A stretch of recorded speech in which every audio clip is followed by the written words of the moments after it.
What's up, good people? I hope you're having a blessed day. I'm Landon. I'm joined by Zach, and this is High Ground Podcast. We are also joined by Shadow, who is our mascot, who will be revealed at 100,000 subscribers on YouTube. So be sure to hit the subscribe button, and we're gonna waste no more of your time. Zach, what are we talking about? Today we're talking about The Breakfast Club. The Breakfast Club. We're doing a retro review. Another one. It's been a while since we've done one. It's been a hot minute, yeah. The Breakfast Club came out in 1985.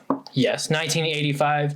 Directed by the great John Hughes, and the cast is great cast, huge cast. We'll talk about each cast members as we go on with this episode, but the ratings for this episode: 7.8 on IMDb, 87% on Rotten Tomatoes, and 3.8 on Letterboxd. Zach, what's your rating for this movie? So this is a common theme I'm noticing with my 80s movies. A lot of them are 8 out of 10s. This one is also an 8 out of 10.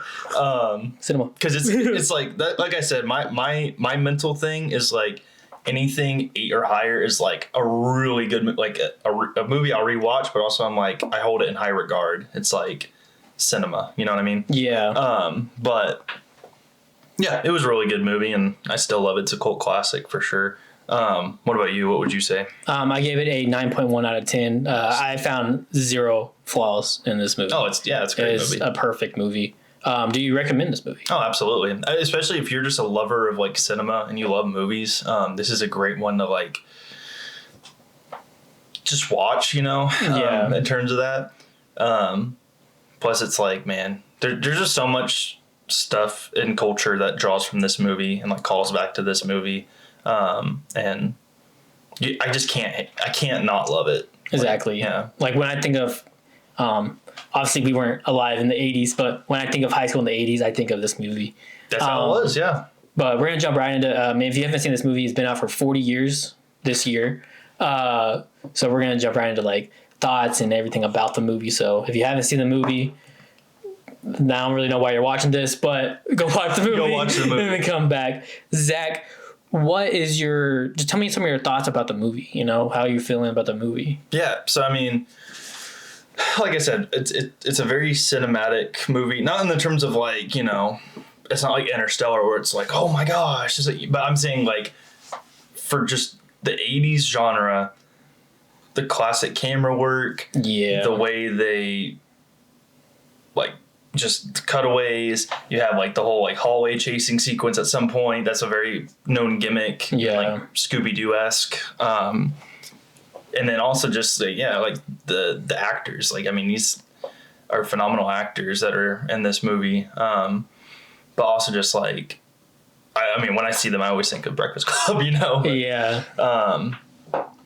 But no, it's just like I said, it's very hard to find flaws in this movie because I mean we both hold it in high regard. We make references to this a lot when we talk about stuff, so y'all don't forget about me. Don't you? Man, I love this movie as well. This is a great movie. Fun fact about this movie, it was actually shot in sequence, which means it was shot in order. So the way you watch the movie is the way it was shot. So the first scene was them coming up, and then the next thing they shot, and then the next scene they shot. So that's very unique. Very rarely do films actually film in that order because you don't typically see that. Also, it was the exact same high school that John Hughes used for Ferris Bueller. So the high school you see in The Breakfast Club is the exact same high school you see in Ferris Bueller, which is a fun little John Hughes thing. John Hughes also did Ferris Bueller, very notable director. I thought it was funny, like 80s detention, like it's such a big deal and all that. But like in my mind, watching the movie, I'm like, it's just Saturday, y'all. Like literally, it's not a big deal, yo. You're like my Saturday's ruined. Me when I was in high school, what am I gonna do today? I know. It's like, what do you mean, like? I did absolutely nothing. Is what I did on the Saturday. I'm like, unless it's during the fall, during like football. During college football, like I don't see the problem with it. But I thought that was really funny. It's being a big deal in that. But tell me about the characters. They're the five. I mean, your five cliches in high school: the popular girl, the jock, the bully, the nerd, and the weirdo. Tell me about the characters. How are you feeling with the characters? Yeah, I love it. I mean, like I said, that there's so much representation in this movie that like inspired future genres and stuff. I mean, and that is the biggest thing to me is the stereotypes. You know, you have the cliques, and in high school, it's all about figuring out where do you belong, you know, in terms of just like in the most general senses. Like, I mean, you know, like when I think back to high school, I hated high school. Not because of the people or anything, but just like I didn't feel like I belonged. I didn't feel like I fit in. I didn't feel like I stood out. So it's like I was just like, you go, you do school, you're done. And also like to me, it's like I wasn't challenged enough in high school. You know what I mean? Like college was the right.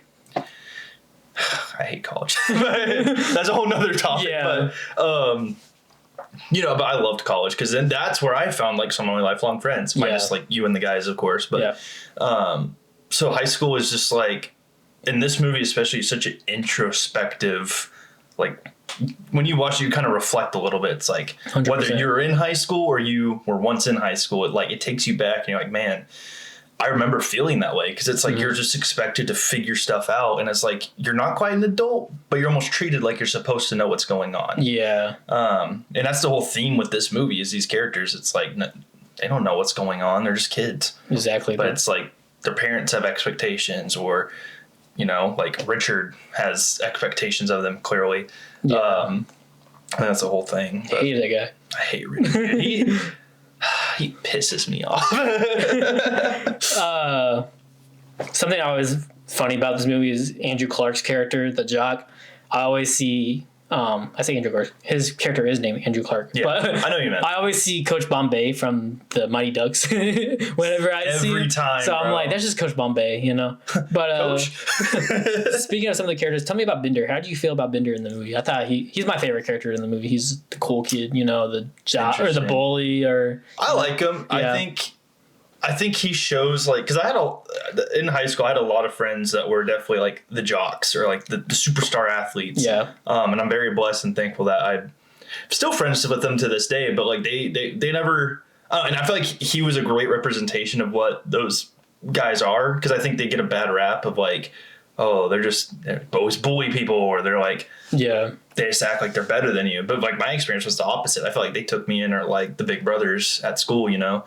Especially when I was just this nerdy, scrawny kid that like no one knew a whole lot of, but because then people started to notice me and like become friends with me, and that's how he was because he kind of like got down to their level. Because the whole idea with Breakfast Club is they have these identities. Yeah. Without the movie, the identity is kind of pulled away. It's torn down, and you get to see the real them. You know. Yeah, I agree. Yeah. I said my favorite character is Bender. Who's your favorite character? John, easily John. Same guy. Yeah. Yeah. John Bender. Yeah. Yeah. Cool. What other thoughts you got on this movie? Yeah, it's just a lot going on.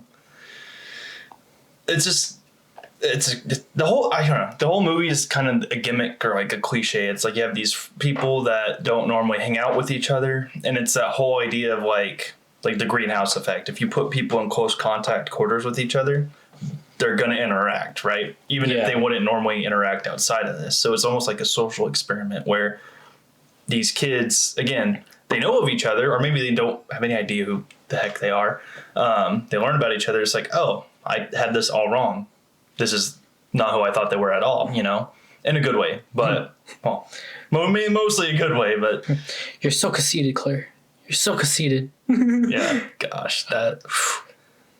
Yeah, there's a lot of good scenes, and there's a lot of like very pop culture takes of this movie. I mean, there's so many remakes. Have you seen the Victorious remake of this? I think so. Yeah, they did sounds familiar. They did like a whole like episode that was just like probably. It was just like a parody of this. Like even when there's a part where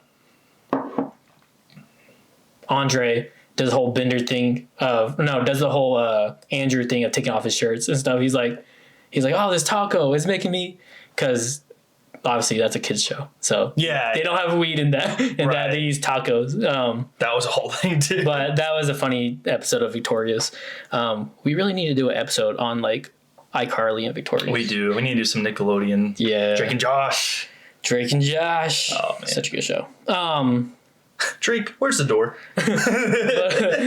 Something that I always thought was funny in this movie was at the end when like their parents come and pick them up and they're all just kissing each other. Dude, no, right? I was like, hello? Ref. I know. I'm like, imagine pick up your kid and like they're just kissing like the most random person you've never seen before. And it's like, huh? I feel like that's just a testament to the 80s were a different time, but also like just enjoy, because dude, I remember when I left high school, it's like, all right, peace. You know, I'm zooming. I'm like, I'm not taking my time. Literally like, get me out of here. But no, that it's just like it is the most random thing because it's just like that doesn't happen like in real life, especially nowadays. I mean, it does happen, but not like that, you know. But no, I agree. It's like that was, and I think that's just because we're older now. Because I feel like as a kid we wouldn't think much of it, but now it's like that's my thought. It's like, you know, like as a future parent, one day it's like, man, who is this guy? And I was like, who are you? Excuse me, and then they just walk away. It's like, I'm the owner of this house.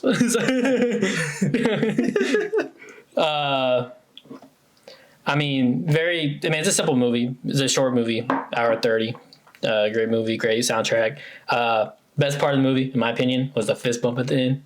Oh yeah, such an iconic part of the movie. The whole you can never, you can't like replicate that with, you know, "Don't Forget About Me" playing in the background. Great song. I don't know, the movie just captivates the 80s. If you want to know what the 80s are like, that was, in my opinion, in my eyes, that's how I see the 80s. I didn't live in the 80s, so if you lived in the 80s and you're watching this and you're like, that's not how it was, then tell us. But we're not going to listen because we have our own. You're ruining my immersion. It's like, no, the 80s, you could just skip high school and go to the Cubs game, even though the Cubs suck. Amen. Cardinals for life. Do you have any more thoughts about this movie? And then this is pretty basic retro review. I mean, great movie. Yeah. I mean, the only thing that really stuck out, like I said, able to bring unlikely people together as friends. Because that's the idea is like at the end, and Nathan said, it's like, let's be real. After this is over, none of us are going to talk to each other. We're never going to interact. Like, this isn't how the real world works. And that's the beauty of it, too, is the way it ends, it's like the opposite of that. But also, we don't know because there was never a follow-up. So it's kind of left to your interpretation. Do you think they stuck together as friends after the fact? Or do you think they just truly went their separate ways and had nothing to do with each other? Like everyone, like they said, that's the beauty of it. We don't know. But it's a very much like a life thing. It's like, because high school also, I don't know. I sound like such an old head right now. Like when I'm done with this. Unk. All right. Look who's talking. Nah, but no, that's how I felt. Because like, you know, you leave high school and like there are most cases where your high school friends, you kind of like go your separate ways. Like they're in your life, especially now with social media and stuff. But like, especially back then, it's like, because I remember I talked to people from that generation. It's like, man, they run into like an old high school buddy. It's like, I haven't seen you in 10 years. Yeah. Meanwhile, I'm like, bro, I could never. I know, it's like social media helped with that. And then it's like, they didn't have that. Literally. It's just like a different, but yeah, and then there's like, you know, another thing I love about the movie, one of my favorite shots was the dance sequence. So it's like, they're all dancing in the library and it's like, I don't know. It's a beautiful scene. And then kind of like more with the plots of the therapy circle at the end. I feel like that was such a like thing because it's like that was the final stage of like truly seeing each other as their true selves. Yeah. With like everything, you know, there's no like disguise anymore. It's just like, this is who I really am. This is what I'm really going through. Because that's the thing. I feel like that's something that's never changed with teenagers. It's like as high schoolers and stuff, it's like at the end of the day, most times you feel like you're putting a mask on and you're just trying to fit in or blend in or you're trying to make it look like you got it all figured out. But in reality, you don't. And it's like you're scared that if people find that out, then no one's going to like you. But I think that's the beauty of that whole scene. And then at the end, they're like all laughing and stuff, even though they just like made each other cry. Like, it's like, I was just kidding. I just wanted you to admit it. The freaking Allison. Yeah. Her character's really funny. She is. She's so like I forgot. It's the most random character. She's definitely like the weird kid, but then it's funny like at the end like the whole makeover scene and everything. It's like because like it's like oh, bro, the whole when she's biting her nails at the beginning, everyone's just like a slow turn. I'm like it's like Some things never change. Yeah, some things are right. But yeah, even like the weed scene when he's like, it's weed. He has weed. It's like, yeah. Yeah, it's like, It's so funny. that too. Whenever what's his name? Was it Richard, the kid? Brian. Brian. I think it's Brian. Richard. Yeah. Richard's the teacher. Yeah, Brian. Brian's been in some stuff. He was in Wednesday. He was also in The Dark Knight. He was also in The Goldbergs. That's a good show. The Goldbergs. Yeah, that's kind of all I got on this. I'm gonna be real. It's a very like straightforward movie. Yeah. Very like, this is high school. This is everyone's trying to meet the status quo. Everyone has their own like different directions, but we, like you said, what's it called, the greenhouse effect? Greenhouse effect. Greenhouse effect. You put everyone in one room together. They're gonna. Shadow. That's just a white. 100,000 subscribers, and y'all can know who this Creature. angel of a dog is. You have anything else you want to add on the Breakfast Club? Nah, this is a shadow jump scare. It's all good. Before we close out, Zach, what is your favorite? Who's your favorite football player? Man, I'm a Cardinals fan, so like, I'm gonna say Kyler Murray. But if I wasn't a Cardinals fan already, and I wasn't that, I'd say Baker Mayfield. Like, Okay, like current player. oh yeah, the current, current. yeah. No, if it's all time, that's a whole other thing. But Marshawn Lynch, beast mode. What about you? I know your answer, but go My current favorite is Jared freaking Goff, ahead. Mr. the GOAT. Gosling himself. Is it Jared Goff? Is it Ryan Gosling? We may never know. They've never been in the same room. I'm just saying. I'm just saying. It's literally me, bro. Cool.